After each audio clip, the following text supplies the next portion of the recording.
certo aí? Já foi, já estou vendo a sua tela aqui. Já está vendo? Sim, tá Maravilha, maravilha. maravilha. Então vamos lá. Irmãos queridos, muito bom dia. É uma alegria, um privilégio e uma responsabilidade muito grande estar aqui para compartilhar juntos com vocês um pouco, né, sobre esse texto da Escritura Sagrada da primeira carta de Paulo aos Tessalonicenses. Hoje nós vamos tratar do trecho que se encontra no capítulo 2, do versículo 1 ao versículo 12, e a gente vai ver que o apóstolo Paulo vai falar sobre o proceder dele, né, enquanto ele esteve junto com Silas e Timóteo na cidade de Tessalônica pregando a palavra de Deus, tá bom? Vou avançar um pouquinho aqui.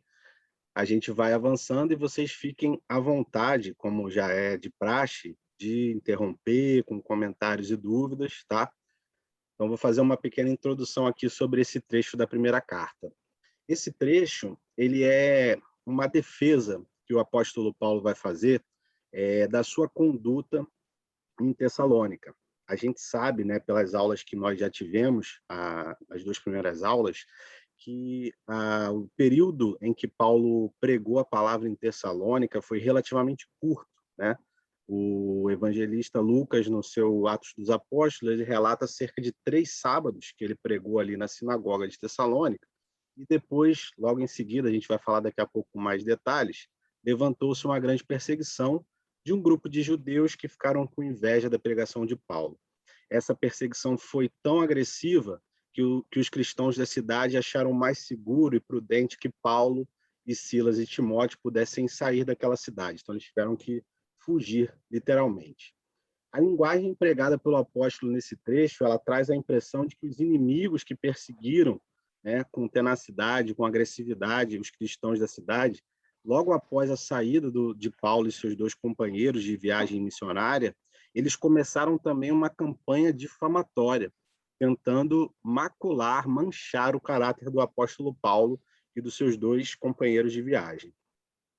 Paulo, então, vai tentar trazer à memória, né, os tessalonicenses, de que ele não tinha, no período que ele ficou na cidade, apesar de curto, ele não tinha aceito deles nenhum tipo de pagamento, né? Um fato que por si só evidenciava que a motivação do apóstolo não era uma motivação gananciosa, não era uma motivação incentivada pela cobiça. E Paulo vai lembrar eles de como ele se dedicou, né, durante aquele período com grande abnegação, servindo de exemplo de todas as verdades que ele pregava, um exemplo vivo do que ele estava ensinando ali naquela cidade com o seu próprio proceder. Esse capítulo, então, esse trecho, né, do capítulo 2, vai nos trazer algumas características do perfil para um ministério cristão eficaz, tá? Continuando um pouquinho aqui também para dar uma introdução geral para o texto que a gente vai estudar, eu trouxe uma citação do John Stott, né, é um comentarista bíblico muito importante, que ele vai dizer o seguinte, que apesar de nós não termos acesso às acusações que foram feitas pelos judeus de Tessalônica a Paulo, quando a gente para analisar a defesa que Paulo vai levantar, a gente consegue tentar reconstruir quais foram as principais acusações que ele estava enfrentando depois de ter tido que fugir para preservar a sua própria vida. Então, Stott vai dizer o seguinte, tentando reconstruir essas acusações. Ele está fazendo isso apenas para ganhar alguma coisa em termos de sexo, dinheiro, prestígio e poder. Por isso, quando surgiu a oposição e se viu em perigo, ele fugiu.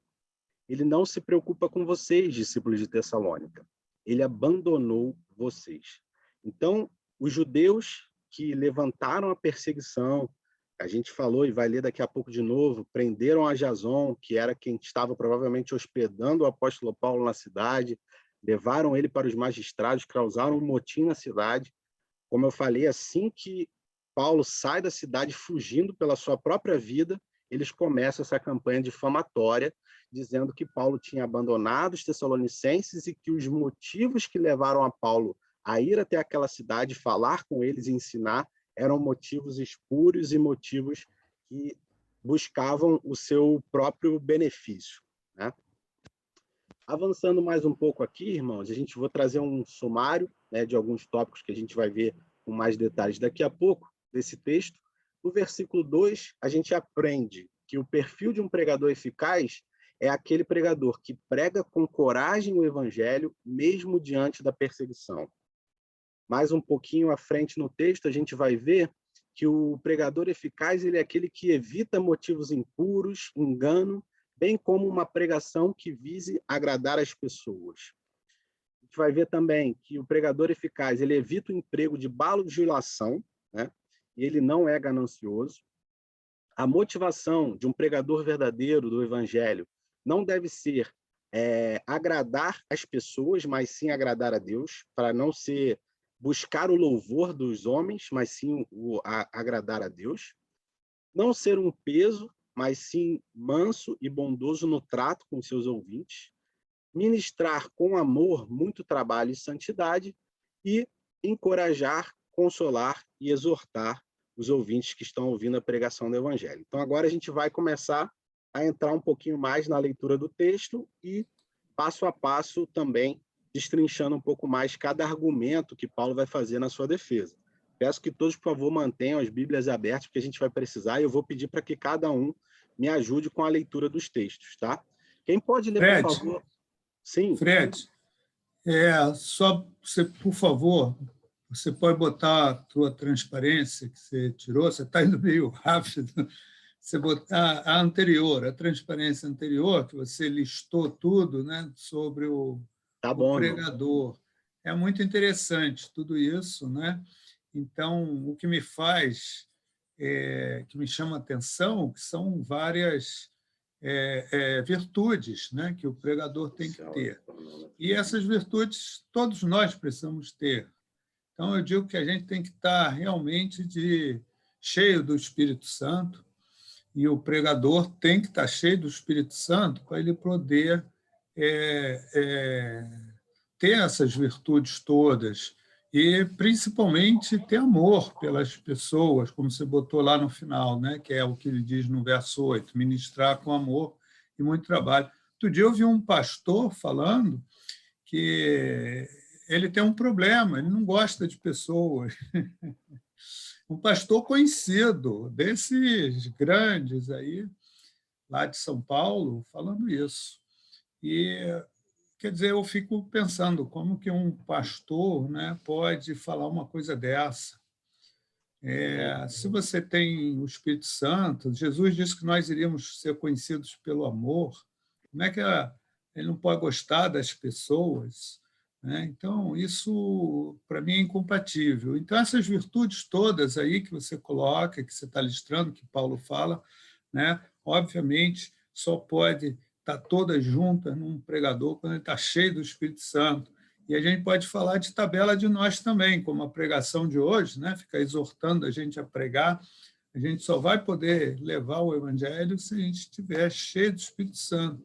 E como Paulo vai falar lá no final de Tessalonicenses, hoje eu li de manhã o livro inteiro, de novo, lá ele fala, né, não apagueis o Espírito. Se a gente apagar o Espírito, aí realmente a gente não vai poder fazer a obra, né? Então é isso. Só queria dar essa parte aí.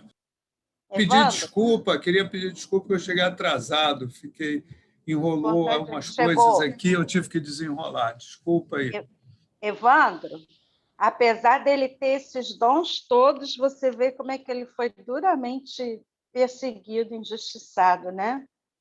Verdade, irmã. Verdade. Ora, se Jesus foi perseguido e injustiçado, quanto mais os homens, né? A gente não pode esperar, inclusive, de nós, que a gente você vai falar de Jesus lá no teu trabalho ou na reunião de família, e se você for atacado, é normal. Crucificaram a Jesus. Exatamente, exatamente. Muito obrigado, professor Evandro, pelo comentário tão rico. Então, irmãos, a gente agora vai entrar em cada um desses pontos, né, e falar mais detidamente sobre eles, mas é justamente isso, né? Uma coisa bem interessante que a gente vai discutir daqui a pouco também é a abordagem que Paulo tem nessa carta, que, diferentemente de outras cartas, que ele costuma se apresentar como apóstolo, né, que é um termo de peso, um cargo de peso, apóstolo de Jesus Cristo, Nessa carta, a gente vai ver, como já foi dito nas aulas anteriores, que ele se apresenta como Paulo, né? Normalmente, sem querer impor nada dessa autoridade. Ele vai trazer tons de afeto, a gente vai falar que ele se via como mãe, como pai dos cristãos de Tessalônica, então daqui a pouco a gente vai entrar nisso tudo que o professor Evandro estava realmente destacando muito bem. Tá? Então, eu vou pedir para alguém, por gentileza, ler esse trecho que está aí, dos 2 primeiros versículos do capítulo 2. Quem pode ler, por gentileza? Porque vós mesmos, irmãos, bem sabeis que a nossa entrada para convosco não foi vã, mas, havendo primeiro padecido e sido agravados em Filipos, como sabeis, tornamo-nos ousados em nosso Deus para vos falar o evangelho de Deus com grande combate. Obrigado, irmã. Então, nesses 2 primeiros versículos, irmãos, Paulo vai dar início, né, a essa defesa dessas acusações que ele estava sofrendo depois de ter saído da cidade de maneira apressada por causa do risco que a sua própria vida estava correndo, né? Então, ele vai começar colocando aqui que o ministério dele em Tessalônica, apesar de relativamente curto, como nós falamos, né, não foi um ministério infrutífero, não foi um ministério vazio, mas foi um ministério que trouxe muitos frutos. Eu vou pedir também, por gentileza, quem puder abrir a Bíblia lá em Atos, capítulo 17, ler do versículo 2 até o versículo 4, por gentileza.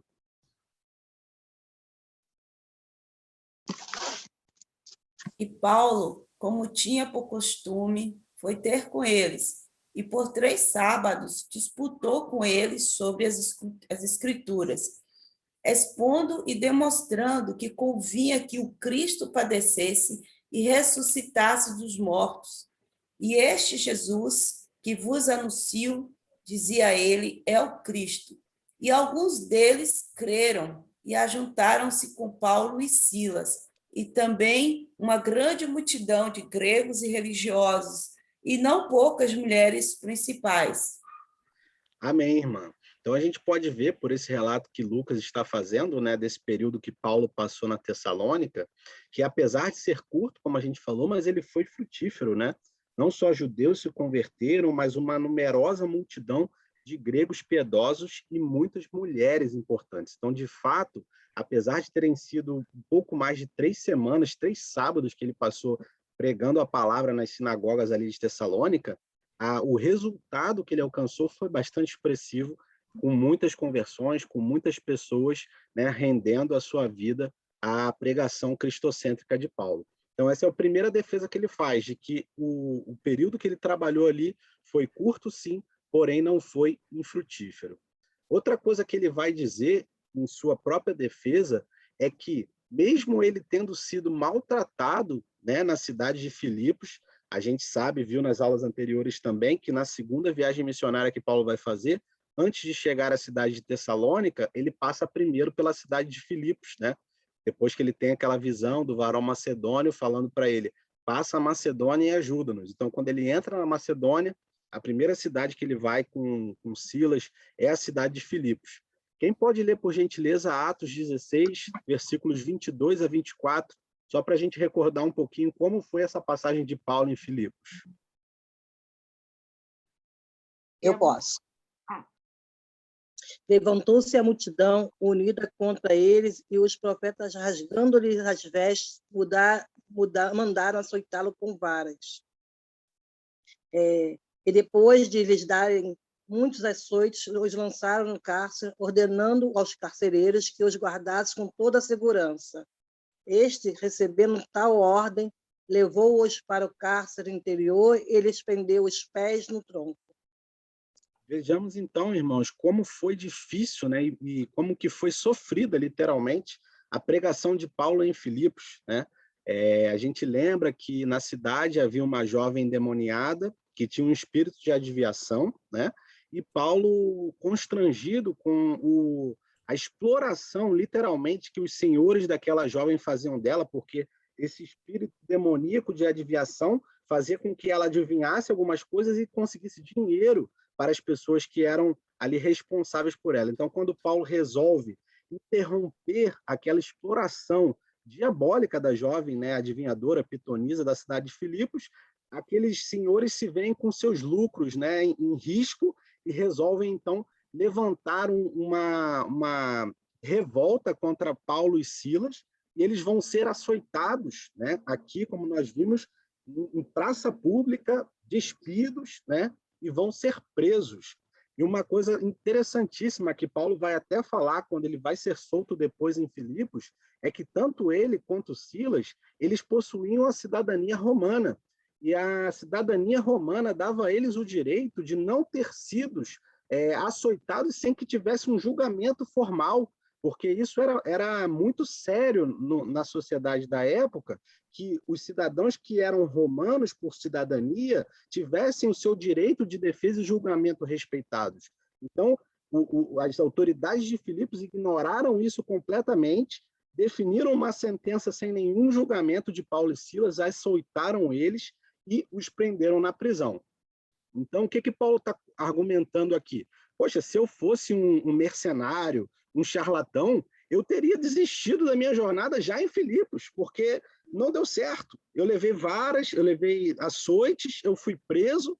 Então, assim, se a minha motivação fosse gananciosa, eu teria parado. Eu não teria ido imediatamente depois, provavelmente com as costas ainda machucadas, porque foi logo em seguida que ele foi solto e depois ele viajou para Tessalônica. Ele fala isso. Então, não valia a pena se fosse só por desejos cobiçosos e gananciosos. Então, ele levanta mais esse argumento muito interessante. E também ele vai dizer aqui que a pregação dele em Tessalônica, assim como em Filipos também, enfrentou forte perseguição. Quem pode ler, por gentileza, Atos, capítulo 17, do 5 ao 7?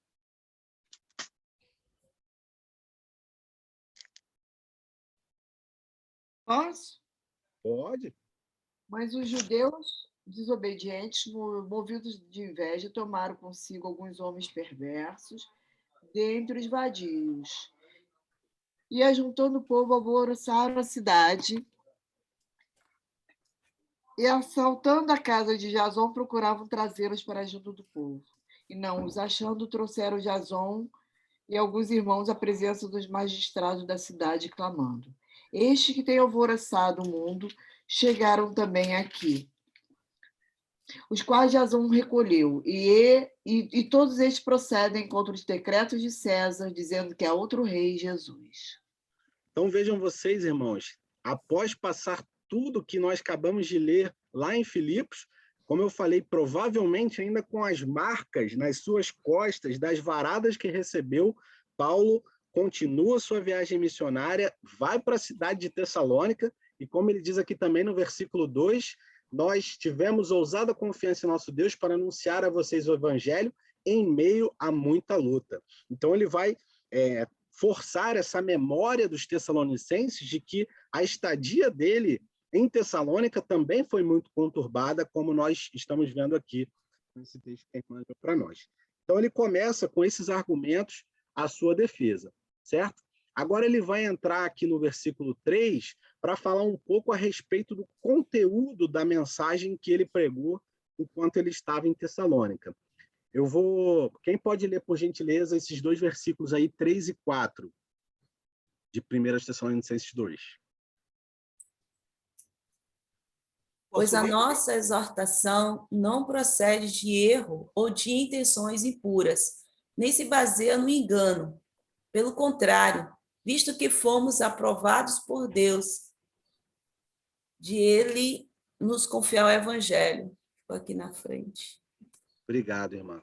Então, agora Paulo vai começar a fazer uma defesa acerca do conteúdo da sua mensagem. Primeiro, ele começou falando sobre todas as provações que ele enfrentou, não só em Filipos, antes de chegar a Tessalônica, mas também em Tessalônica, mas agora ele vai começar a falar sobre o conteúdo da mensagem que ele pregou na cidade de Tessalônica. Então, Paulo aqui, ele vai nos ensinar 3 importantes verdades acerca da sua pregação, acerca do seu ministério de ensino na cidade de Tessalônica. Primeiro, a respeito da mensagem do seu ministério. Segundo, em relação ao motivo, a motivação do seu ministério. Em terceiro lugar, o método que ele utilizou no seu ministério. A primeira coisa que Paulo vai fazer aqui, então, é reafirmar a veracidade da sua mensagem. A mensagem de Paulo não era criada por ele, mas fora recebida de Deus. 6 vezes nesta carta de 1 Filipenses, aos Tessalonicenses, ele menciona esse fato de que havia recebido o evangelho de Deus e não de homens. Então, Paulo vai dizer, a minha mensagem não é uma mensagem de mentira, não é uma mensagem de engano, eu não tenho intenções impuras que eu estou acobertando de vocês, pelo contrário, eu estou sendo totalmente transparente com vocês nas minhas intenções, e também a mensagem não foi criada por mim, eu não sou o autor dessa mensagem, eu fui aprovado por Deus e recebi dele, fui confiado a mensagem do Evangelho. Então, com isso, ele vai, mais uma vez, defender acerca do conteúdo da sua pregação. E ele vai falar também, Paulo vivia uma vida pura, alguns acusavam-no de estar fazendo a obra com a motivação errada, mas ele deixa claro que o motivo pelo qual realizava seu ministério, a sua exortação, não procedia de intenções impuras, né? Fred, Paulo não... Sim, pode falar, irmã. Eu vejo aí uma coisa muito identificada com os dias de hoje. A gente está observando isso, né, na casa de Deus, de líderes evangélicos, também entre nós, a sociedade brasileira.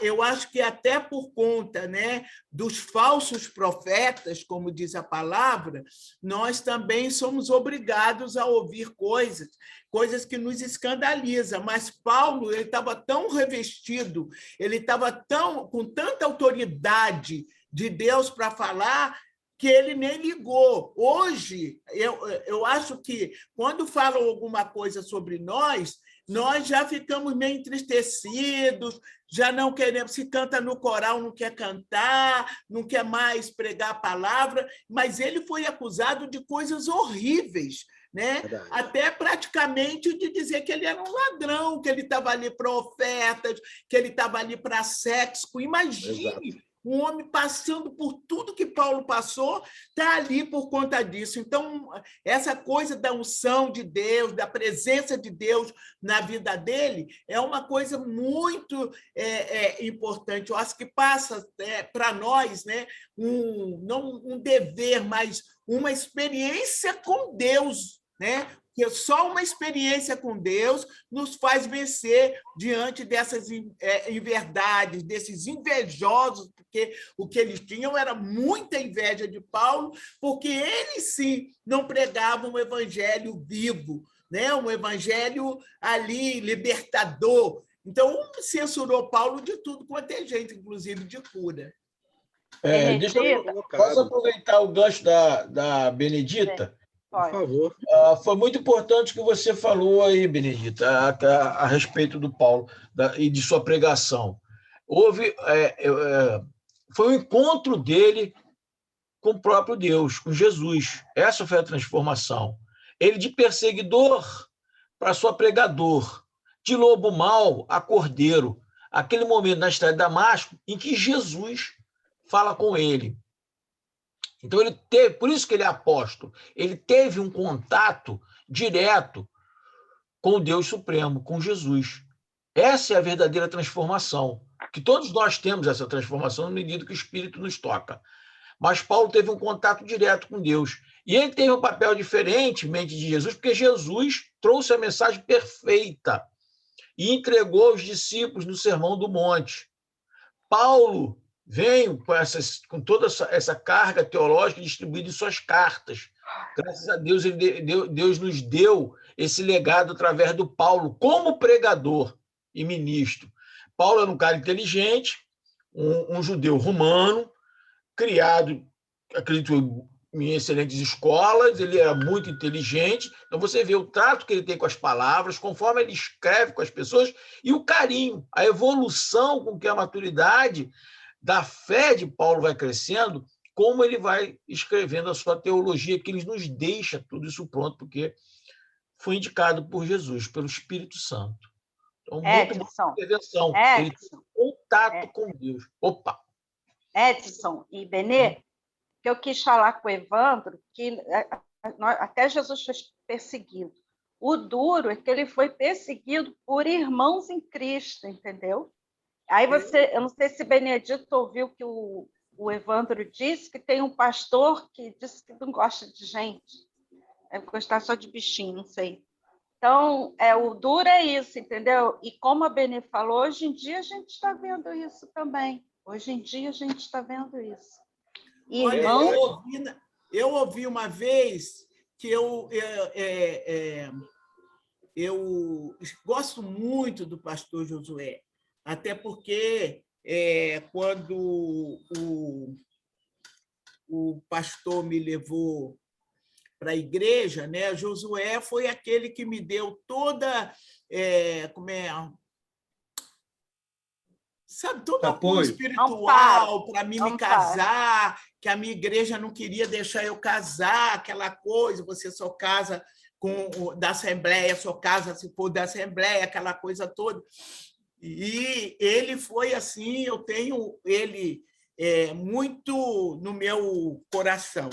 E eu gosto muito dos hinos, mas um dia ele estava pregando e ele falou, a irmã chegou perto dele e falou para ele, eu não gosto dos seus hinos. Aí eu falei, mas os hinos não são muito dele, né? Louvor ao Senhor, é uma coisa, como é que uma irmã chega e diz que não gosta dos hinos dele? Se é para a honra e glória do nome do Senhor, não é para Josué. Josué não é um cantor gospel que sai vendendo CD por aí. Os hinos deles são salmos, muitos deles são salmos, como ela diz isso. Então, irmãos, como foi muito bem dito aí, né, pela Benedita, pela Cida e pelo Edson, essa defesa de Paulo serve também como um exemplo para nós, não só do comportamento, mas também da reação correta às críticas. Primeiro, de que se Paulo sofreu críticas, Jesus sofreu críticas, nós também vamos sofrer. Mas segundo, que a gente tem que saber reagir da maneira certa e não desanimar e não parar a nossa jornada, né, de pregação, testemunho, evangelização, né?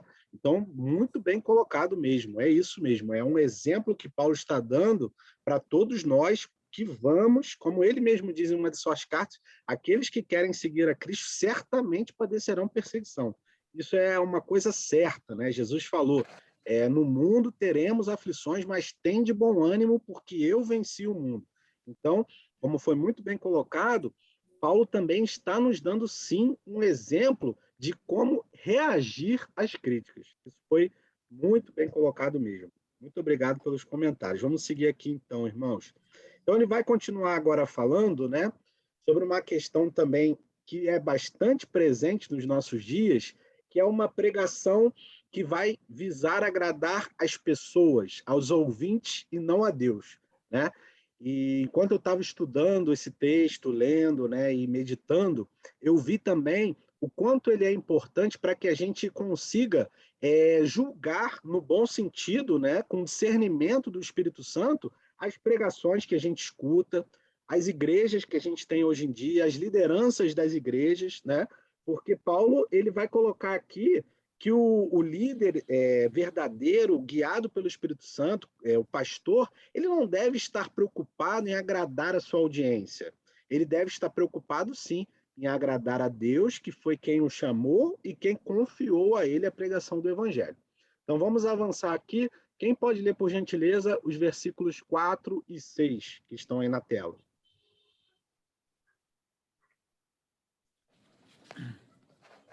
Pelo contrário, visto que fomos aprovados por Deus, a ponto dele nos confiar o Evangelho, assim falamos, não para agradar as pessoas, e sim para agradar a Deus, que prova os nossos corações.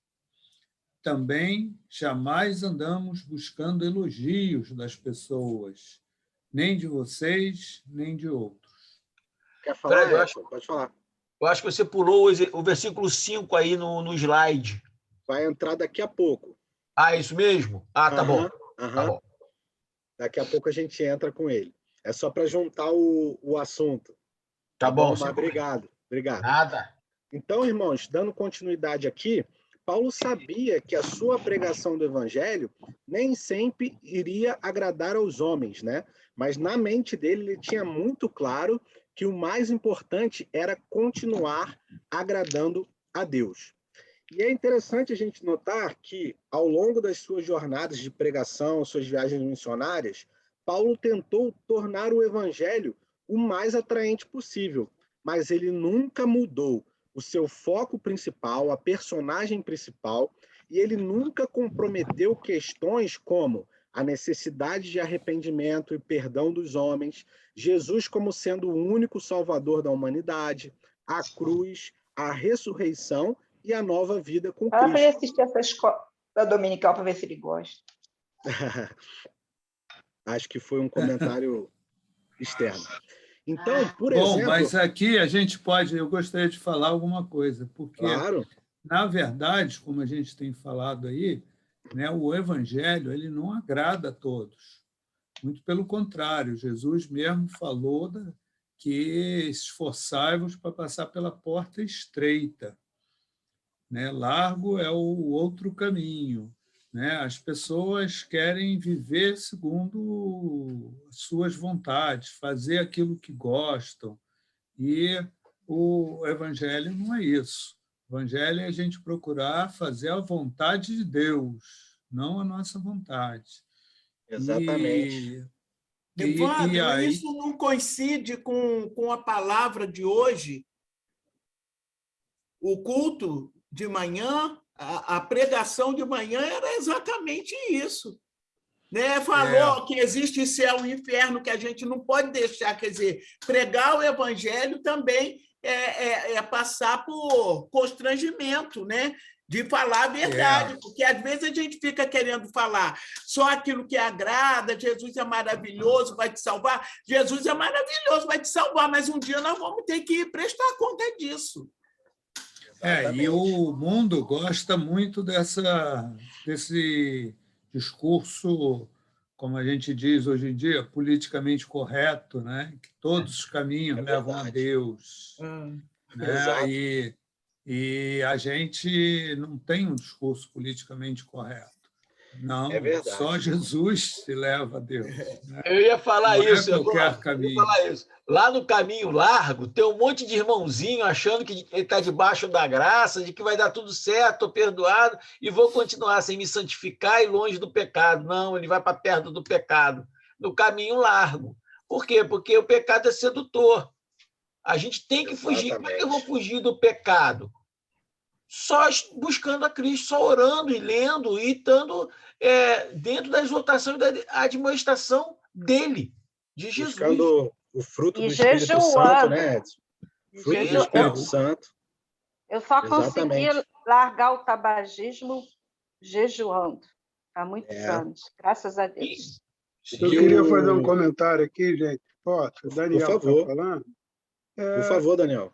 É perfeito tudo que está sendo dito, né? E a gente está vendo que estamos estudando uma carta feita a uma igreja já existente, portanto, para aqueles que já tinham aceitado Jesus.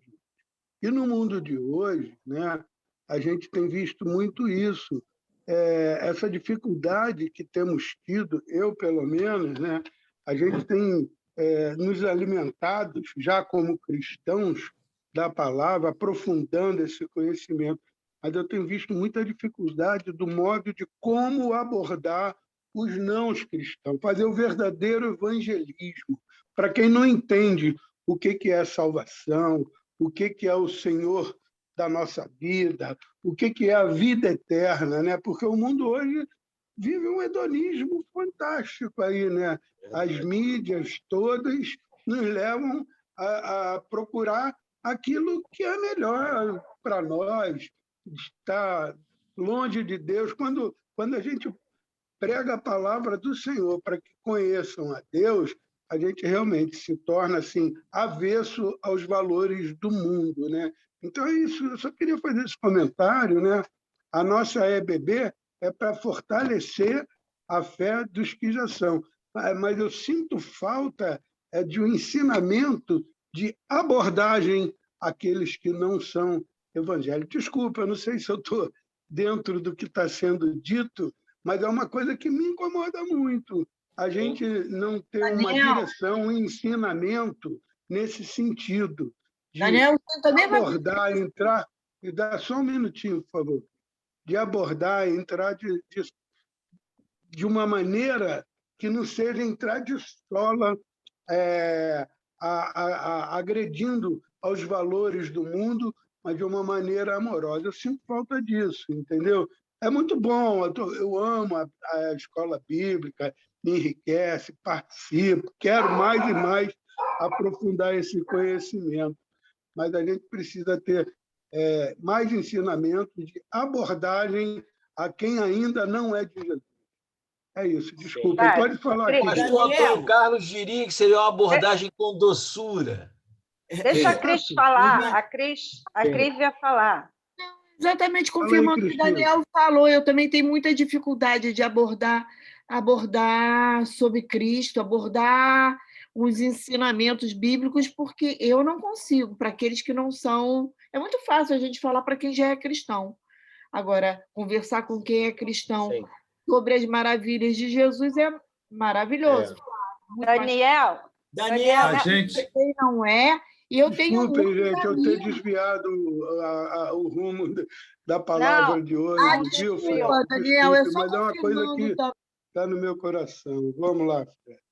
Olha, Daniel, eu só queria falar uma coisa, porque uma das pessoas que falaram para mim sobre... Eu não era evangélica, a pessoa evangélica. Ela chegou perto de mim e falou assim, se você não aceitar Jesus, tu vai para o inferno.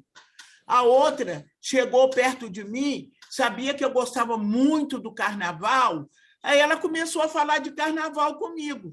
Aí depois ela foi falando a vida dela, ela contou como foi a vida, aí ela chegou a uma brilhante conclusão.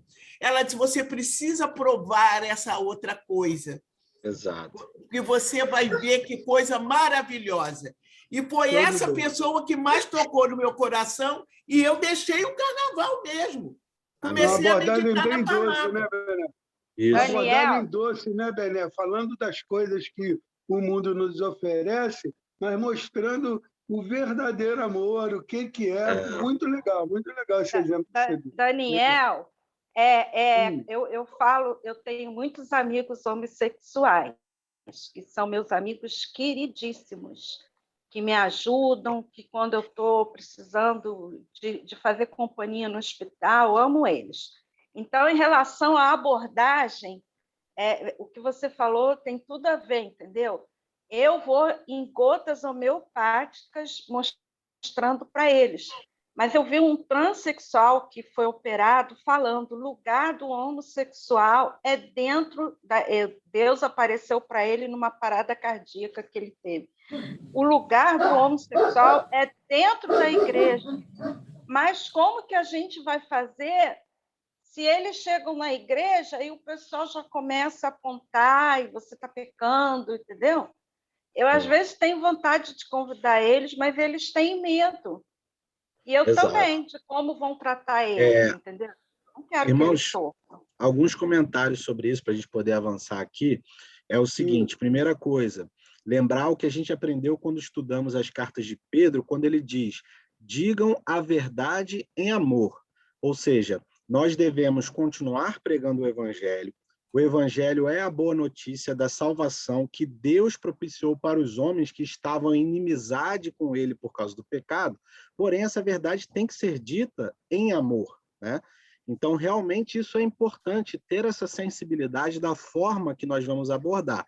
Nós não temos tempo aqui, nem para estressar esse tema e avançar nele, mas eu deixo como sugestão também que vocês leiam a pregação que Paulo vai fazer em Atos capítulo 17, em Atenas, dentro do Areópago, que era um local de idolatria, de vários altares de deuses, e ele vai ver um altar ao Deus desconhecido e vai usar aquilo como ponto de contato para a pregação dele.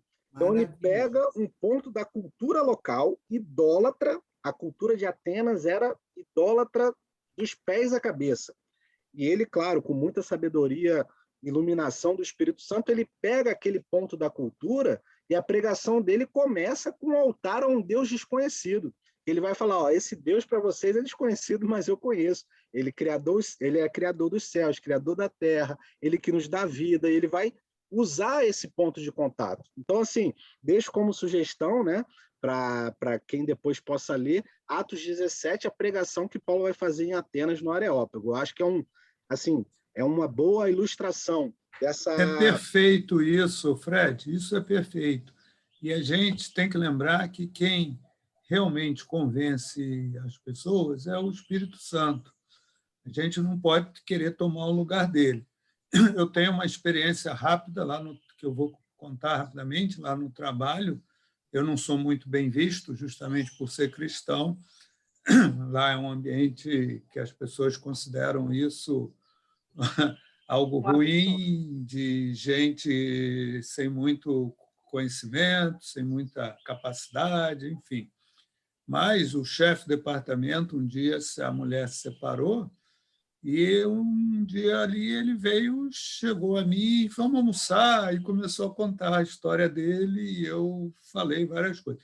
E o resumo da história. Ele sabia que se ele fosse falar com os outros iam falar, dar os conselhos do mundo. Cara, não esquenta com isso não, está cheio de mulher por aí, pega outra, não sei o quê.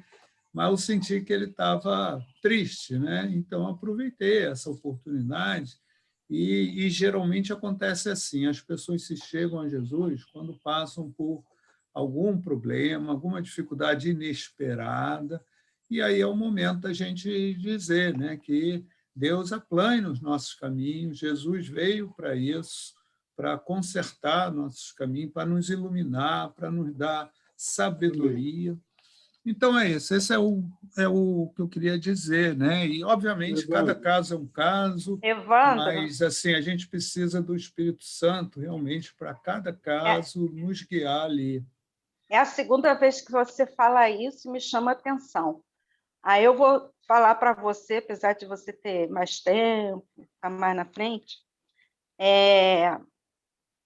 a luz brilha nas trevas.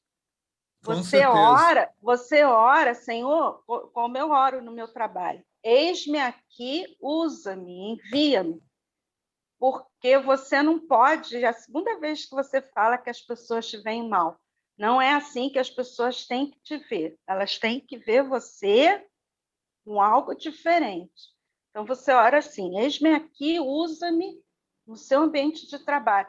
Eu sei porque eu passo por isso, eu trabalho com gente de todo tipo, eu sou a única evangélica, onde eu trabalhei 30 anos, e as pessoas me buscavam. A minha amiga, a Teia, quis estudar a Bíblia comigo, quis ler a Bíblia comigo, entendeu? Eles vinham palavra até... de Deus.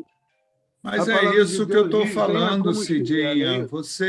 É isso que eu estou falando. Quando há realmente uma necessidade, uma pessoa tem uma carência, ele sabe aonde você está. Não, eu só não quero que eles te vejam mal. Agora, a maioria não liga para ele, não quer nem chegar. Eles, como a gente estava falando antes, eles preferem seguir os seus próprios caminhos. Mas, eventualmente... É que a luz, às vezes, incomoda a pessoa. A palavra de Deus diz para venha como estiver, travesti, prostituta, viciado, drogado, venha como você estiver. E o nosso papel é acolher, como Jesus fez com a prostituta. Ele não falou, deixa de ser prostituta, senão tu vai para o inferno. Olha, siga o teu caminho e não peques mais. Quem vai decidir é a relação da pessoa que está em pecado com o Santo Espírito, para o Espírito transformar ela. Não adianta a gente dizer, não faz isso, porque senão aquilo outro. É o Espírito que transforma. Então, Cida, convide os seus amigos para que, ao chegar na igreja, ele seja recebido bem ou não, é o Espírito que vai falar com ele. Convide, sem medo. Vamos lá, Fred. Desculpa, gente, a gente está alongando muito. Daniel, muito boa sua observação. Eu ouvi isso do pastor Ziel Machado, quando a gente fez o primeiro evento sobre gênero lá na igreja. Ele e o pastor Capelletti, mais o pastor Theo e o pastor Vanderlei. E ele falou, ao pé da cruz, todos somos iguais, pecadores. Aí Jesus diz, vai e não peque mais. Cada um tem o seu pecado. Vai e não peque esse seu pecado mais. É isso que, é isso que a gente vai falar para essas pessoas, que nossa função é jogar a rede. Trazer o pecador para dentro da igreja, sim. Acolher. E lá o Espírito vai fazer a transformação. Amém. Vamos lá, Fred, senão a gente lá. não sai daqui. Só para ilustrar, que eu acho que é importante, vamos ler esse pedacinho do Evangelho de João, capítulo 6, para a gente ver que o próprio Senhor Jesus passou por esse tipo de rejeição da sua pregação. Então vamos ler, por favor, quem puder aí abrir João 6, do 60 ao 66, para a gente poder avançar aqui, mas eu acho que é importante porque eu acho que vai mostrar que esse tipo de rejeição que algumas pessoas estão colocando, a pregação, o testemunho do Evangelho, não é exclusividade nossa, não. Quem pode ler, por gentileza, aí? Muitos dos seus discípulos, tendo ouvido tais palavras, disseram, duro é este discurso, quem o pode ouvir? Mas Jesus, sabendo por si mesmo que eles murmuravam a respeito de suas palavras, interpelou-os. Isto vos escandaliza? Que será, pois, se virdes o Filho do Homem subir para o lugar onde primeiro estava? O Espírito é o que vivifica. A carne para nada aproveita. As palavras que eu vos tenho dito são Espírito e são vida. Contudo, há descrentes entre vós, pois Jesus sabia desde o princípio quais eram os que não criam e quem o havia de trair. E prosseguiu, por causa disto é que vos tenho dito, ninguém poderá vir a mim se pelo Pai não lhe for concedido.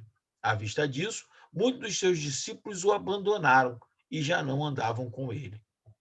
Vejam só, irmãos, Amém, o próprio Senhor Jesus, em algumas de suas pregações também, a reação do público não foi boa, não foi de aceitação, de chamar para almoçar, pelo contrário, abandonaram, e ele vira para os discípulos em outro momento e fala, vocês também não vão, não? Mas aí Pedro, em outra ocasião, vai dizer a ele, né? Nós não vamos porque sabemos que só tu tens as palavras de vida eterna. Então, eu quis trazer esse trecho do Evangelho de João para mostrar que, infelizmente, nem sempre a aceitação, a pregação do Evangelho, ela é positiva. Muitas das vezes vai acontecer o que fala aqui no versículo 66. Diante disso, muitos dos seus discípulos o abandonaram e já não andavam com ele. Então, isso Jesus enfrentou, o apóstolo Paulo enfrentou, nós vamos enfrentar, mas sempre no propósito de agradar a Deus e não agradar os homens, né? Avançando um pouco mais aqui, no versículo 5, ele vai continuar a sua defesa falando sobre essa questão de não empregar uma linguagem de bajulação, né? Ele diz aqui, eu vou ler para a gente ganhar um pouquinho de tempo. A verdade, como vocês sabem, é que nunca usamos de linguagem de bajulação, nem de pretextos gananciosos, e Deus é testemunha disso. Então, fazendo o seu discurso de defesa como um bom, entre aspas, advogado, Paulo vai chamar uma testemunha. Uma delas era a própria memória dos Tessalonicenses, porque várias vezes ele está dizendo, vocês sabem, vocês viram, e está chamando a memória deles para lembrar de como foi, e agora ele vai chamar outra testemunha de defesa, que é o próprio Deus, para dizer que, enquanto esteve lá, ele não utilizou dessa linguagem de bajulação. E aí eu fui buscar, né, a definição mais precisa no dicionário Wise, ele diz, bajular significa lisonjear para obter vantagens.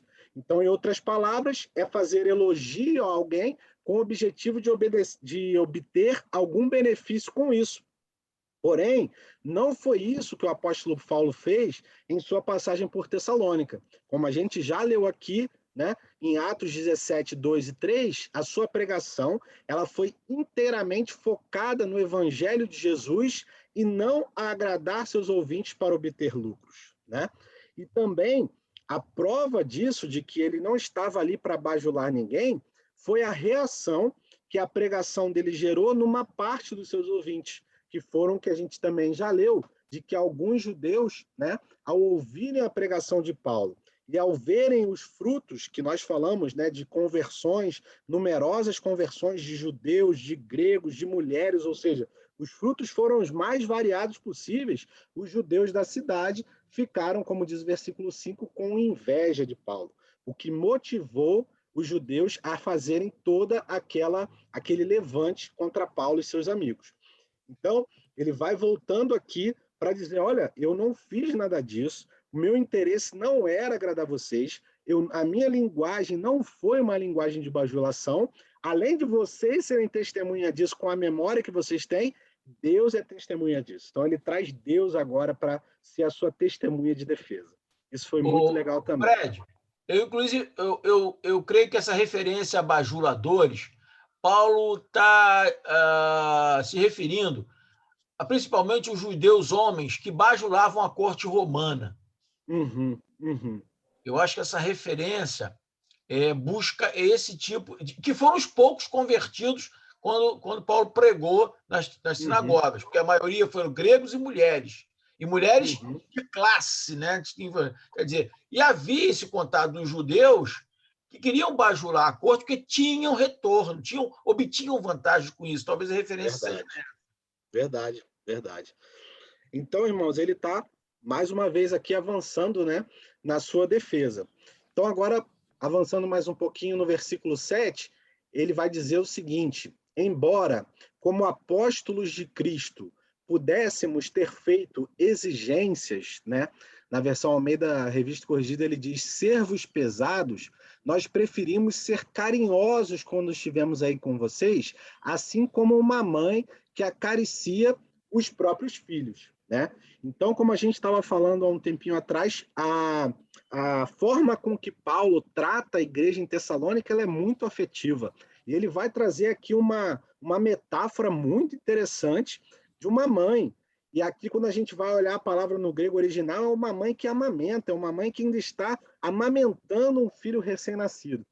E ele vai trazer essa figura para poder demonstrar que ele, na verdade, ele não quis obter benefícios dos tessalonicenses, mas sim ele estava disposto a se doar, né? Porque, como está dizendo aqui, uma mãe é aquela que, quando tem apenas um pão para repartir, ela fala para o filho que não está com fome, ela abre mão dos seus próprios interesses, das suas próprias vontades para servir e se doar ao filho.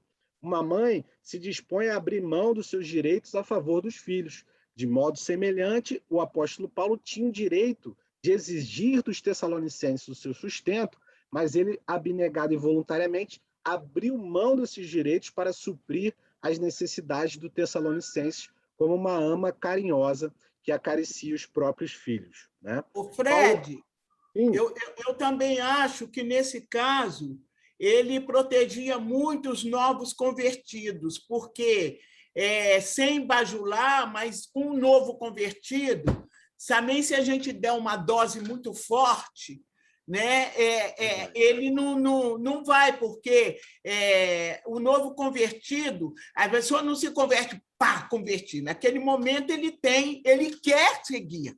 Ele quer, mas ainda fica dentro de nós, quer dizer, eu falo como experiência muito pessoal, mas eu sei que tem muita gente, ainda fica aquela coisa do mundo ali dentro, como é que eu vou falar com meus amigos, como é que eu vou falar com a minha... Então, você tem que ter alguém que cuide. Então, essa coisa que ele fala da mãe que cuida dos filhos, aquela história, né, as galinhas que juntam os seus pintainhos, eu acho que Paulo era assim, o carinho dele, o amor dele, ele tinha esse cuidado com aqueles novos convertidos que estavam chegando através do evangelho que ele estava pregando. Sim, verdade, mãe. Como eu disse, a palavra mãe aqui, ela traz essa ideia, na verdade, de mãe que amamenta, ou seja, realmente está falando de recém-nascido na fé, como a senhora muito bem colocou. Então, Paulo está demonstrando que a atitude dele não foi uma atitude agressiva, ele era um apóstolo. E como eu disse na saudação inicial, diferente de outras cartas, por exemplo, leiam lá o início da carta de Colossenses, quando Paulo começa se apresentando já como apóstolo, aqui não. Aqui ele começa só com o nome, não fala do título. E aqui ele está dizendo que, apesar de o seu cargo, o seu peso de apóstolo, dar a ele condição de exigir, né? Ele não. Ele, além de não exigir, ele se doa, como a mãe faz. Pode falar. Fred, Aqui está o meio da atualizada. Eu até tinha marcado que eu ia perguntar, mas você já explicou. Como enviados de Cristo, exigir de vós a nossa manutenção. Exato. Como missionário mesmo, né? Ele era sustentado por eles. Aí ele abriu mão. Aí eu acho que aí ele deve ter trabalhado, né? Ele fez alguma coisa. Ele trabalhava em quê mesmo? Sim, a gente vai falar daqui a pouco. Mas pode falar, Evandro, pode falar. Ele era fazedor de tendas. Ele não guarda tendas. Mas eu queria fazer um pequeno comentário também, que essa carta, aparentemente, foi uma das primeiras a ser escrita.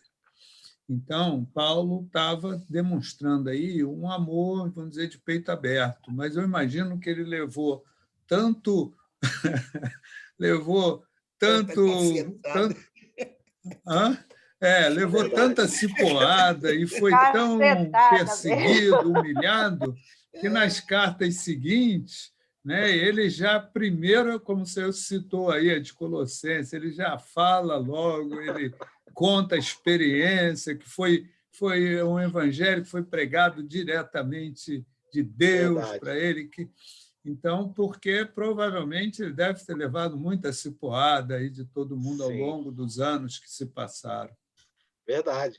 Não, e algumas cartas, como a gente sabe, ele escreveu dentro da cadeia. Então, assim, com certeza, até o ambiente em que ele se encontrava quando ele tinha que botar o currículo dele. Olha, meu currículo é esse, eu não sou qualquer um. Eu estou preso, mas eu não sou qualquer um. Exatamente. Queridos, a Regina está pedindo o ID para a amiga dela entrar. A minha irmã. Quando ela está clicando lá no link, ele está pedindo o ID. Vocês sabem? Está pedindo ID, Faína? Está pedindo ID, eu não sei o número. Alguém sabe, Edson, Evandro? Você colocou? Não, eu vou recomeçar a operação. Você reinicia de novo. Isso, por eu favor. Acho que o ID é o do computador dela. A ideia é ir direto, ele vai direto. Se precisar do ID, tenta de novo, mais uma vez, querida. Tenta de novo, Fá, tenta de novo. Eu acho que é a primeira vez dela, não sei se ela tem Zoom. Já passou o link para ela, né, irmã? Já, né? Passei. Ela tem que ter Zoom, se não tiver Zoom, não consegue. Ela tem que baixar o Zoom, talvez seja isso. Ô, Fred, eu queria falar que eu acho que o discipulado dentro da igreja é um pouco isso aqui, do cuidado, do amamentar, que fala aqui, porque eu vejo que quando a pessoa é discipulada, ela se sente amada pela igreja. E quando eu vejo que a pessoa não é discipulada, ela fala, poxa, ninguém lembrou de mim, eu não sou discipulado. Tem um pouquinho a ver com isso, né? Com certeza. Aquela atenção mais individualizada, né? Para a pessoa como indivíduo, com as suas dúvidas, com os seus até traumas. Algumas pessoas entram na igreja e trazem alguns traumas, né, do passado. Então, realmente, essa ideia de a mãe que amamenta realmente é uma atenção muito especial, individual para cada um. É verdade. Essa carta ele está ensinando isso tudo que nós falamos. Amor, ser como mãe, que é como nós temos que ser, né? Para vocês, essa carta. O que nós estávamos conversando, enquanto estava aqui ouvindo, ela ligou. E eu estava falando justamente que minha irmã, ela busca ainda, né, as concepções da minha família, candomblé, etc.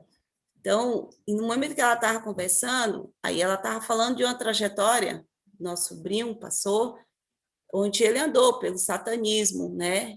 E daí ele também fez coisas terríveis, desde pactos até comer pedaços de corpo humano, etc., morto, coisas assim que não nos edificam. Mas, e aí, no que ela estava me indagando, e eu falando que está na palavra, e eu falando que está na palavra, né? Eu falei assim, minha irmã, a palavra do Senhor diz que ninguém tenta ninguém, o diabo não tenta ninguém.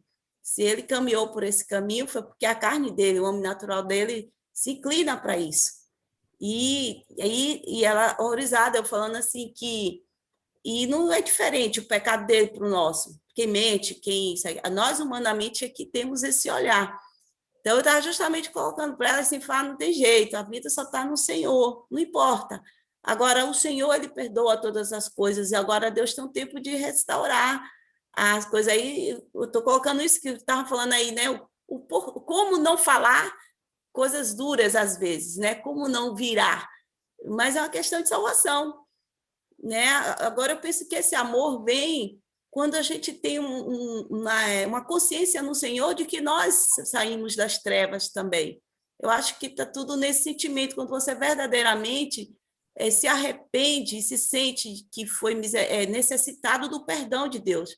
Mas como esse olhar humano, os nossos conceitos e preconceitos, se estabelece ordem entre um pecador menor e um pecador maior, mas quando você se constrange em Deus, cara, você consegue ver assim, ó, não tem outro caminho. E aí essa verdade ela tem que ser colocada. E aí foi quando ela aceitou. Eu falei, minha irmã, eu estou aqui com os irmãos em Cristo, uma bênção. Você quer estudar a palavra? Tomara que ela consiga. Ela entrou. Eu vi aqui, entrou. Fátima Versilio Pezzoni, essa? Isso, essa daí. Ela está aqui. Bem-vinda, Fátima. Muito bem-vinda. Ô, Fátima, bem-vinda, minha amiga. Aí, Antônio. Bem-vinda, Fátima, Benedita. Bem-vinda. Irmãos, dando continuidade aqui, porque o tempo, né, avança, a gente vai passar aqui para falar sobre justamente ministrar com amor, muito trabalho e santidade. Nos versículos 8 e 9, ele vai dizer assim: assim, com muito afeto, estávamos prontos a lhes oferecer não somente o Evangelho de Deus, mas até mesmo a própria vida, porque vocês se tornaram muito amados por nós, pois vocês com certeza se lembram, irmãos, do nosso esforço e fadiga, e de como, trabalhando de dia e de noite para não vivermos à custa de nenhum de vocês, proclamamos a vocês o Evangelho de Deus. Ele vai trazer justamente essa ideia de, como ele tinha falado antes, de não ser pesado, né? E aí a gente vai colocar aqui, Cida, em resposta à sua dúvida, que o Evandro até já começou a responder, que durante parte do seu ministério missionário e suas viagens, Paulo trabalhou como produtor de tendas para prover o seu próprio sustento e não ser pesado aos irmãos. Isso demonstrava o seu amor e cuidado com seus filhos na fé. Paulo não estava preocupado em ser servido, mas sim em servir aos irmãos. E vocês veem aqui nitidamente quando ele fala de trabalhando de dia e de noite, ou seja, ele tinha uma jornada dupla. Além de ser missionário, de ter que estudar, porque Paulo sabia muito, mas com certeza ele lia, se preparava, né? Como o pastor Hernandes até falou na sua pregação, nos seus últimos dias de vida, ele fala, ó, traz a capa, os livros e os pergaminhos. Então, ele estava sempre estudando, mas aqui ele estava numa jornada Foi impressionante dupla. Essa passagem lá que o Hernandes leu, muito legal. Bom que você lembrou aí agora. Verdade, irmão Evandro. Então, ele fala dessa jornada dupla, e não foi fácil, muito esforço, muita fadiga, foi muito cansativo, não tinha ar-condicionado, não tinha biblioteca, era trabalhar de dia, estudar de noite para poder pregar a palavra sem querer ser pesado para a igreja. E a gente vê, irmãos, assim, claro, não vamos citar nomes aqui que não é nem objetivo, pastores hoje que querem viver, assim, mesmo às vezes sem se dedicar integralmente à obra, querem recolher ofertas e viver somente daquilo. Não que a Bíblia condene, mas depende. É um pastor mesmo que se dedica ou é uma pessoa, como Paulo estava sendo acusado, um charlatão que só quer enganar as pessoas. E hoje a gente vive dias de redes sociais, de Instagram, YouTube, tem muitos aí que só querem isso, que usam a Bíblia como um pretexto, que pegam somente a parte do evangelho que é palatável para as pessoas e todo o restante ele ignora, apaga, mas ele quer porque ele quer likes, ele quer seguidores, ele quer ganhar dinheiro com isso. Então, Paulo está colocando aqui na sua defesa, não, eu trabalhei com esforço, com fadiga, uma jornada dupla, não só de pregador, poderia, se eu quisesse, como apóstolo e missionário, pedir que a igreja me sustentasse, não estaria errado. Ele vai dizer, acho que em Timóteo, que o obreiro que ensina bem, ele é digno do seu salário. Ele não era contra isso mesmo, Fred.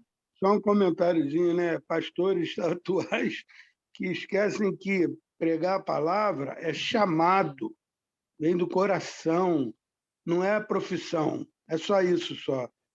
Ser pastor é chamado, não é profissão. Então, a gente tem visto muitos profissionais da palavra, infelizmente. Verdade. Posso falar um pouquinho sobre isso aí, gente? Pode. Todos nós sabemos que na palavra, em Marcos, né, capítulo 11, fala sobre a figueira. Diz que Jesus ele estava com fome, não é isso?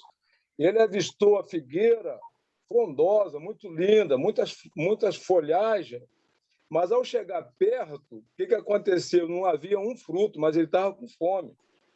Para não estender muito, as pessoas eles estão com fome. Muitas vezes a gente está com fome. Só que tem muita árvore. Ele fala sobre Israel, na verdade. Jesus está falando sobre Israel, como Israel estava vivendo. Então, hoje, mesma coisa que o Daniel falou e outros aí que falaram, tem muitas árvores, mas não estão dando frutos. Sabe por quê? Por causa disso aqui, o que está no próprio versículo, capítulo 11, que diz assim: e quando estiveres orando, perdoai, se tendes alguma coisa contra alguém, para que vosso Pai, que está no céu, vos perdoe as vossas ofensas.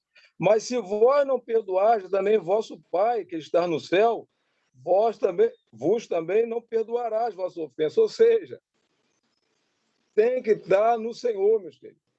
Ontem nós tivemos evento na Casa de Recuperação, onde nós atendemos 70 homens.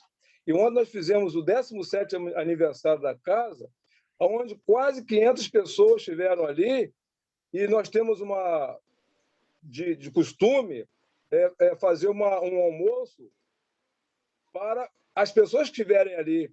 E 500 pessoas ali, quase 500 pessoas, almoçaram, participaram do evento, e assim, gratuitamente. Tudo que se faz hoje, a maioria das vezes, sempre tem um lucro. O atendimento da Casa de Recuperação é totalmente gratuito. Como funciona? É através dos irmãos. Alguns irmãos até da própria EBD nos ajuda lá e funciona. O que está acontecendo é o seguinte, que temos que voltar ao primeiro amor. Amém? Temos que fazer aquilo que está escrito, não é verdade? Não adianta ser uma árvore que tenha bastante folhagem, mas não tem fruto, porque as pessoas estão com fome. Amém? E Deus abençoe cada um aí. Tá? Obrigado. Amém, meu irmão. Amém. Então, vamos ler aqui, ó, Atos 18, ele vai dizer justamente isso. Depois disso, deixando Atenas, Paulo foi a Corinto. Lá encontrou um judeu chamado Áquila, natural do Ponto, recentemente chegado da Itália com Priscila, sua mulher, porque o imperador Cláudio havia decretado que todos os judeus deviam sair de Roma. Paulo aproximou-se deles e, como tinham o mesmo ofício, passou a morar com eles e ali trabalhava. O ofício deles era fazer tendas, e todos os sábados Paulo falava na sinagoga, persuadindo tanto os judeus como gregos. Então, esse trecho de Atos mostra muito claramente o que eu falei, que Paulo, por muito tempo, levou uma jornada dupla, de missionário, de evangelista, pregador, viajando, né? E também trabalhando para o seu próprio sustento com esse ofício de fazedor de tendas. Graças a Deus, porque era um ofício que ele era, digamos assim, itinerante também. Ele poderia construir tendas em qualquer cidade que ele tivesse. Então, era uma profissão que se adequava bem ao caráter de viajante, de missionário que estava, né, movendo de cidades em cidades. Então, isso também, com certeza, o Espírito Santo direcionou para que tudo casasse, para que ele pudesse ter essa profissão itinerante. Tá, irmãos? Vou avançar aqui, a gente está praticamente já terminando. No versículo 10, ele vai dizer: vocês e Deus são testemunhas de como nos portamos de maneira piedosa, justa e irrepreensível em relação a vocês, os que creem. Mais uma vez, ele chama como testemunha da sua defesa os próprios tessalonicenses, lembrando, chamando a memória deles, e Deus também como testemunha. E é impressionante que Paulo ele poderia, né, apelar livremente para a sua própria vida como exemplo. Ele não precisava dizer: por favor, não olhem para a minha vida, olhem para Jesus. Mas Paulo queria que as pessoas olhassem para Jesus, mas ele também poderia dizer que olhassem para a sua vida, porque o poder de Jesus era real em sua vida. Conforme ele fala em 1 Tessalonicenses 1,6, ele se sentia confortável com a ideia de outros cristãos seguirem seu exemplo. Ele repetiu a mesma ideia em passagens como Filipenses 3,17 e 1 Coríntios 11,1. Quem pode ler, por favor, só essa última para a gente ganhar tempo? 1 Coríntios 11, versículo 1. Só para a gente ver essa ideia de Paulo como podendo apontar para a vida dele mesmo como um exemplo de evangelho genuíno. 11:1. Sede meus imitadores, como também eu de Cristo. Olha que coisa bela, né, irmãos? Ele fala, eu sou imitador de Cristo, porém vocês também podem me imitar. Assim como eu imito a Cristo, vocês podem ser meus imitadores. Amém. Não é fácil. Tem que ter muita coragem em falar isso, né? Mas Paulo, na sua defesa, ele coloca, não, eu vivi o que eu preguei. Eu não só ensinei, mas eu vivi. Tudo aquilo que eu ensinava e a minha própria vida foi testemunha de que eu estava falando a verdade e as minhas intenções eram puras, corretas. Que Deus nos ajude a um dia poder falar assim também. Amém. Verdade, tem que ter Fred, muita coragem, né? Fred, uma duvidazinha. No versículo 8, quando ele diz, querendo-vos muito, estávamos prontos a oferecer-vos não somente o evangelho de Deus, mas igualmente a própria vida. Era a própria vida no sentido de que se precisasse morrer pelo irmão, morreria, ou era a própria vida no sentido de dedicação, trabalhar, evangelizar? Eu creio, Cida, pelo contexto que ele fugiu, sendo ameaçado de morte, que está mais para a própria vida mesmo, porque as acusações diziam que ele fugiu com medo, que ele era um medroso, que assim que a vida dele entrou em risco por causa da rebelião que aconteceu em Tessalônica, ele era um medroso, um frouxo, que, na verdade, ele estava ali com motivos impuros. Mas ele diz, não, eu estava disposto, sim, a oferecer minha própria vida. Ou seja, eu não fugi porque eu sou medroso, por nada disso. É porque o Espírito Santo conduziu. A gente sabe, né, que o projeto que o Espírito Santo tinha para Paulo ainda não estava concluído, né?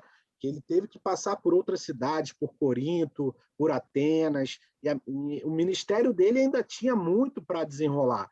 Então, ele está colocando essa defesa, porque uma das acusações era, ele fugiu porque ele é frouxo, ele ficou com medo de morrer, e ele coloca, não, se fosse necessário, dentro da direção do Espírito, é claro, eu estaria disposto a morrer. Como ele vai dizer lá em 2 Timóteo, né, que é a última carta que ele escreve, a minha vida está sendo oferecida como libação, ou seja, a minha vida agora vai ser oferecida em sacrifício a Deus.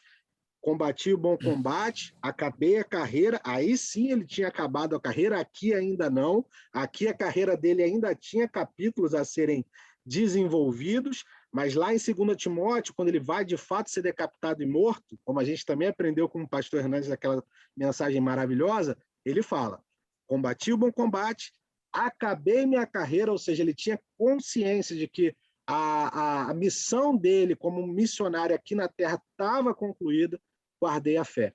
Agora minha vida está sendo oferecida como um sacrifício de libação a Deus. Então, é exatamente isso. Aqui, como eu já tinha dito, 1 Tessalonicenses talvez foi a primeira carta. Então, ele ainda tinha muita coisa para agir. E a 2 Timóteo, que você está falando aí, foi a última carta. Então, Exatamente. é isso. A primeira carta, ele sabia ainda que Deus tinha muita coisa para ele. Imagina, se ele morresse ali, a gente não ia ter Efésios, não ia ter Romano, não ia ter nenhuma dessas cartas. Deus sabia ele acabou oferecendo a vida dele mesmo, né? Verdade, ele irmão. Morreu por causa...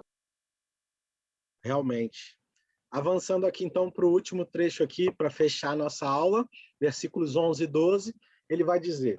E vocês sabem muito bem que tratamos cada um de vocês como um pai trata os seus filhos, exortando, consolando e admoestando vocês a viverem de uma maneira digna de Deus, que os chama para o seu reino e para a sua glória. Paulo vai fechar essa parte da sua carta dizendo o seguinte, o meu objetivo principal não era ganância, lucro, interesses impuros, nada disso. O meu objetivo principal era levar a vocês a viverem de uma maneira digna de Deus, que os chama para o seu reino e para a sua glória. Ele vai trazer mais uma figura, mais uma metáfora agora de um pai, né? Ainda nesse contexto afetivo familiar, mas dizendo, eu fui mãe, eu acariciei vocês, amamentei, mas quando necessário eu fui pai, eu exortei, eu admoestei, consolei, né? Que ele traz um pouco desse papel complementar, pai, mãe. Então, assim, quando era para amamentar, eu amamentei, quando era para consolar, exortar e edificar, eu também o fiz, e o meu objetivo principal não era nenhum dos que vocês estão me acusando, mas era esse aqui, admoestar vocês a viverem de uma maneira digna de Deus, que os chama para o seu reino e para a sua glória. Então, esse trecho, ele vai resumir a exortação de Paulo durante a sua visita inicial a Tessalônica, né? Em contraste com os ídolos que os tessalonicenses haviam abandonado, o Deus vivo e verdadeiro tem um reino e glória, e sua misericórdia insondável, né? Ele nos escolhe para compartilhar esse reino com aqueles que o adoram por meio de Jesus Cristo, né? E chamados para entrar neste reino, nós, os crentes, conhecemos o seu poder, desfrutamos de sua vida aqui e agora, enquanto nós ansiamos pelo dia em que entraremos em sua plenitude, né? Quem pode ler aí algum desses 3 versículos, pode ser Romanos 14, 17, só para a gente encerrar a nossa classe, por gentileza.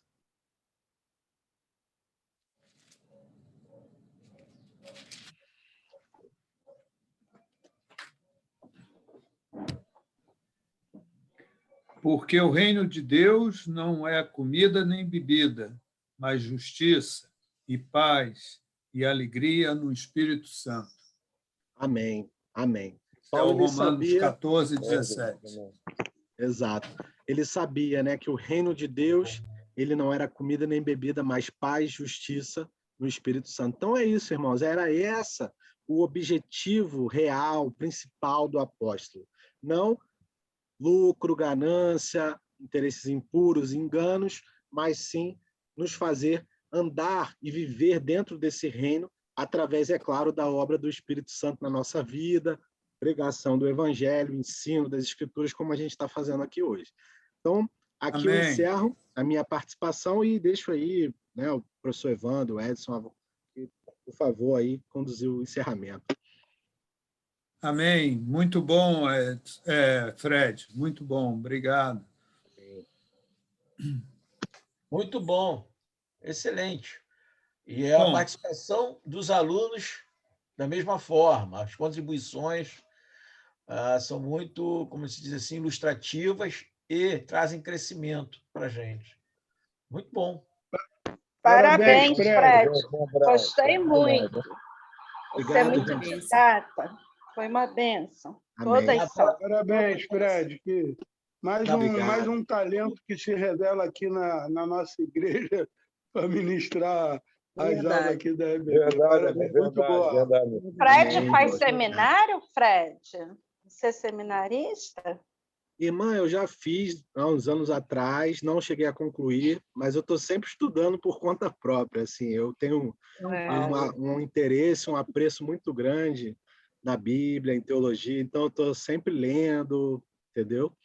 Você me lembrou, Paulo, né? Fred, um abraço, muito obrigada. A aula vamos encerrar com uma oração antes das pessoas saírem. Escrevendo, Evandro, um grande abraço.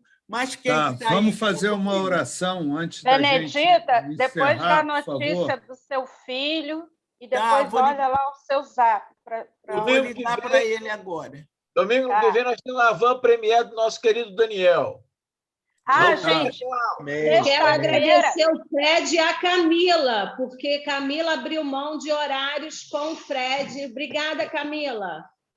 Então nós temos que aqui... tá. Mais 2 participantes. Sexta-feira, dia 3, vai ter a vigília vai ser especialmente pelo Afeganistão, viu? Amém. Todo mundo participa. Essas coisas você põe lá no grupo. Vamos presencial ou é presencial? Não, online. às 21 horas. Nós estamos precisando de uma presencial, Dia sabe? 3 de Eu setembro. estou precisando. Ok. Fred, fecha esse último slide aí, Fred. Fecha esse último slide para a gente ver todo mundo aqui. É a apresentação, ferra a apresentação que ele quer dizer. Não, fechar. Desculpa, Para a gente se ver. Isso. Já fiz, desculpa. Evandro, você tem 2 minutinhos após a aula para ficar aí ainda? 2 minutinhos só, rápido. Tenho. Vamos encerrar, vamos pedir alguém aí que faça uma oração, alguém que nunca fez. Cristina. Não, hoje eu estou com... Vai, Cris. Vai. Não, Cristina, você sabe. Não. Vamos. Fala qualquer coisa com Deus que a gente acompanha, Cristina. Vai, Cris. Também. Vamos lá. É o momento, você não foi escolhida à toa. Pai amado, Pai querido, Senhor, agradeço esse momento tão bom de aula, de compartilhamento da Tua palavra, Pai. Agradeço esse domingo tão lindo, tão brilhante que Tu criaste, Pai. Tu que criaste o céu, o mar, os animais e a nós, Pai. Agradecemos nossas vidas, agradecemos por ter nos trazido até aqui. Abençoe nosso dia, abençoe a nossa família, abençoe todos que estão nas estradas, nas ruas, nos hospitais, Pai. Te agradecemos, Senhor, por todas as vitórias conquistadas, por todas as lutas enfrentadas e com a sua presença sempre junto da gente, Pai. Amém, Jesus. Obrigada, Senhor. Esteja com o filho da Benedita, Senhor, nesse momento, que a gente sabe que ela está precisando de tua força, tua sabedoria, Pai. Obrigada, Pai, mais uma vez. Amém. Amém. Amém. Muito bom, pelas orações. Bom domingo. Parabéns, Fred. Bom domingo, amém. Parabéns, Camila. Muito obrigado. Benedito, olha lá. Fred. Bom. Paz, irmão. Amém. Bom dia a todos. Bom Até domingo. logo mais. Tchau, até logo mais. Tá bom. Obrigado aí a todos que vieram. Boa semana. Boa semana, Marise, que está aí ainda. Obrigada. Boa semana. Para você também. Boa semana, Cida. Para todos nós. Dona Maria José, boa semana. Evandro. Amém. Chega. Oi, Roseli. Roseli deu até logo lá de trás. Boa semana aí. Tchau. Então você precisa da gente trocar de aulas então no início de setembro. Eu ia dar aula daqui a 3 aulas, porque hoje foi Fred, aí o próximo é Daniel. Depois voltaria a ser eu e depois você. Então é só fazer essa troca. Só isso. Calma aí. Tá, porque eu estou com um programa aqui. Quer dizer, domingo que vem, 29, Daniel. Aí você daria 5, sem problema. Isso. Aqui no programa você botou capítulo 3, de 1 ao 3, é 13, né? Tem um enganinho aí. Isso aí. Tá, é o capítulo todo mesmo, no caso. Eu acho... vamos confirmar aqui, mas eu acho que é isso mesmo. Exatamente. Tem 13 capítulos, aí na hora eu digitei errado, botei de 1 ao... Meu querido, fica à vontade, tá? Eu troco com você, sem problema. Se você também não tiver tempo de vir à aula no domingo, fica tranquilo. Não, vim à aula. A questão é que eu tenho esse projeto, meus planos é tentar submeter antes desse período, mas vamos dizer, caso não dê, eu vou usar o sábado, na véspera do domingo, para ver se eu consigo enviar. Então, eu não posso estar estudando. Se acontecer isso, eu não vou estar estudando para a aula, preparando a aula. Toma tempo. Então, mas mesmo que eu fique o sábado inteiro no projeto, domingo eu venho assistir a aula, com certeza. Não, isso aqui é alimento. Então deixa eu ver aqui. Caramba, eu não... deixa eu ver aqui. Foi ótimo trocar. Foi ótimo trocar, sim, porque talvez eu te pedisse para tocar. Porque, 13 de setembro, Roseli e eu faremos 30 anos de casado. Olha, Então, parabéns. esse final de semana, a gente deu um passeio, saia com nossos filhos e tudo, para comemorar. Então, veio a contribuir tudo direitinho aí. Então, Perfeito. dia 5, você pode ficar tranquilo. Tá bom, perfeito. Joia. Talvez eu te fizesse esse pedido, vou ser bem honesto, porque a gente está... Tá bom. 30 anos... E olha, tá.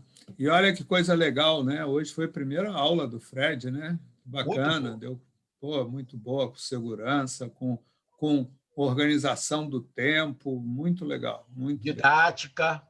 conteúdo. Olha que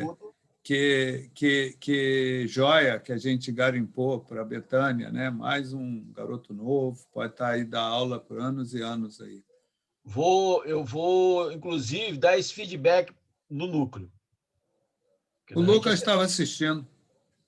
Ah, o Lucas estava? Estava. Eu vi o Lucas. O Lucas estava assistindo. Beleza. Então, mas fala com ele. Pergunta só para curiosidade o que ele acha. Mas eu acho que foi show. Nada a reclamar. Foi muito bom mesmo. Realmente aí, coisa de Deus. Nós temos o Daniel domingo. Vai ser a van premier dele. Mas o Daniel já deu aula comigo outras vezes. O Daniel já deu aula. Esse menino é que eu saiba, na Betânia, a primeira vez. Que ele é novo, né? Ele veio, acho que de Duque de Caxias, ele está transferido para cá. Tá bom, meu querido. Tá isso. Bom domingo aí para você. Fica na paz. Deus te abençoe. Você também. Opa. Tchau.